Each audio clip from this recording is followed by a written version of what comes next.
America में जो समाज है आज वो 300 साल पुराना है और हमारी उम्र कम से कम 10,000 साल पुरानी। हम 10,000 साल पुरानी सभ्यता और 300 साल पुरानी सभ्यता के सामने हाथ जोड़कर भीख मांगते हुए खड़े हैं।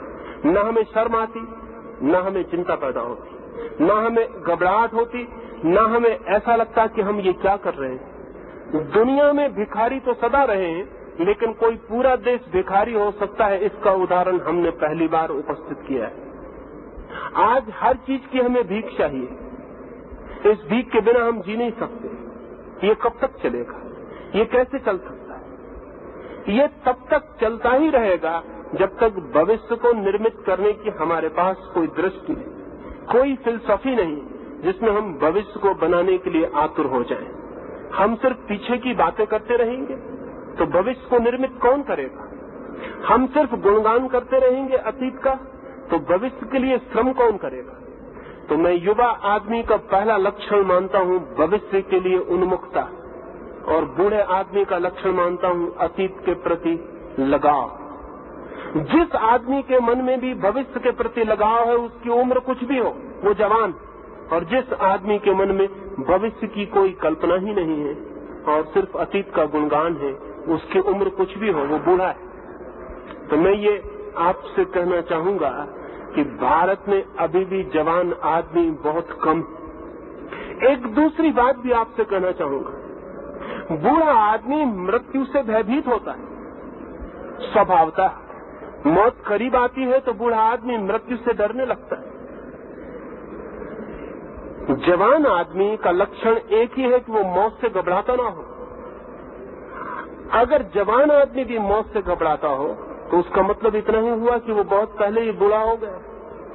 हिंदुस्तान में मृत्यु का इतना भय है जिसकी कल्पना करनी मुश्किल है।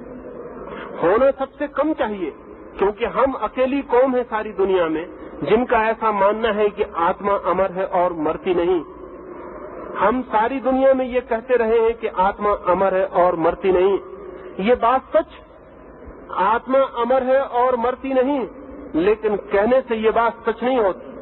और जरूरी नहीं है कि जो लोग कहते हों वे ऐसा मानते भी हों। आदमी का मन बहुत उल्टा है।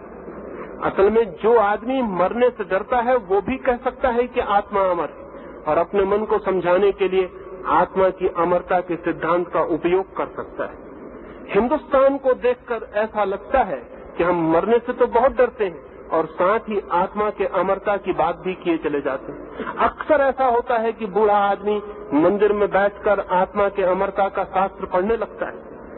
आत्मा अमर है ऐसा पढ़ के उसके मन को अच्छा लगता है कि मैं मरूंगा नहीं, लेकिन अगर ये भय के कारण ही वो पढ़ रहा है तो इस कारण कोई ज्ञान उत्पन्न नहीं हो जाएगा। और अगर इस बात का ज्ञान उत्पन्न हो जाए कि मैं अमर हूं और मरूंगा नहीं, तो हमारे इस मुल्क को गुलाम बनाना असंभव हो जाता। हम 1000 साल गुलाम रहे और हम कल भविष्य में किसी भी दिन गुलाम फिर हो सकते। हमारे सारे उपाय ऐसे हैं कि हम किसी भी दिन गुलाम हो सकते। लेनिन ने 1920 में एक घोषणा की थी मॉस्को में कि कम्युनिज्म मॉस्को से यात्रा करके पेकिंग होता हुआ कलकत्ते से गुजरता हुआ लंदन पहुंच जाएगा। पेकिंग तो पहुंच गया और कलकत्ते में भी पैरों की आवाज सुनाई पड़ने लगी। आज कलकत्ते की सड़कों पर जगह जगह पोस्टर लगे हुए हैं कि चीन के अध्यक्ष माओ हमारे भी अध्यक्ष, चीन के चेयरमैन माओ से तुंग भारत के भी चेयरमैन हैं। ये कलकत्ते की सड़कों पर जगह जगह पोस्टर लगे। हम गुलामी को फिर बुलाने की चेष्टा में लग गए, और इसके पहले भी हिंदुस्तान में जितनी बार गुलामी आई हमने बुलाया। 1000 साल गुलाम रहने के बाद भी हमें कुछ अंदाज नहीं है, हम फिर गुलामी बुला सकते हैं। हम नए नामों से गुलामी बुला लेंगे।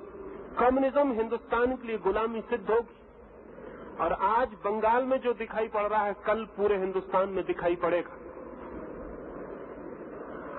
आज बंगाल में जो है वो कल पूरे हिंदुस्तान में फैल जाएगा, इसमें बहुत आश्चर्य नहीं, क्योंकि हम डरे हुए लोग, हम मरने से भयभीत लोग, हम बिना किसी चीज से कुछ भी आए उसे झेलने को सदा तत्पर और उसमें ही संतुष्ट हो जाने के लिए राजी लोग।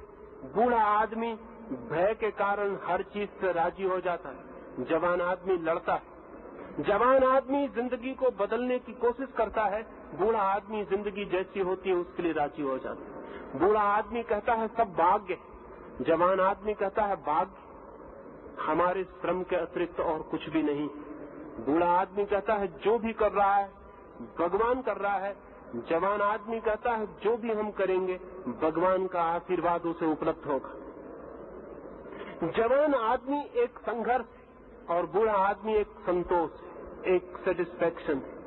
अगर गुलामी आ जाए तो उससे भी संतोष कर लेंगे, गरीबी आ जाए उससे भी संतोष कर लेंगे, जो भी हो जाए उससे हम संतुष्ट हो जाएंगे।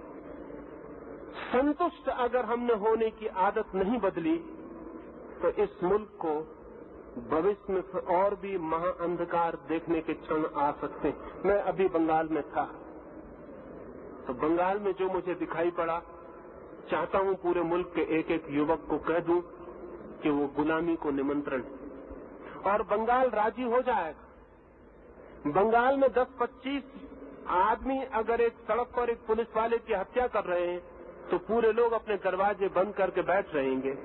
वे भीतर बैठ के इस बात की निंदा करेंगे कि बहुत बुरा हो रहा है, लेकिन उस बुरे के खिलाफ लड़ने बाहर नहीं निकलेंगे।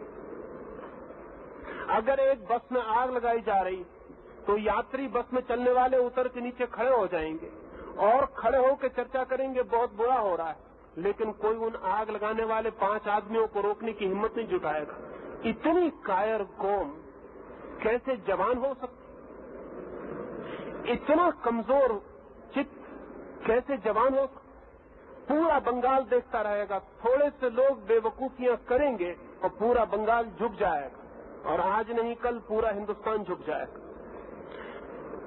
2 लाख आदमियों की बस्ती में 200 आदमी कुछ भी करना चाहे तो 2 लाख की बस्ती झुक जाएगी और राजी हो जाएगी।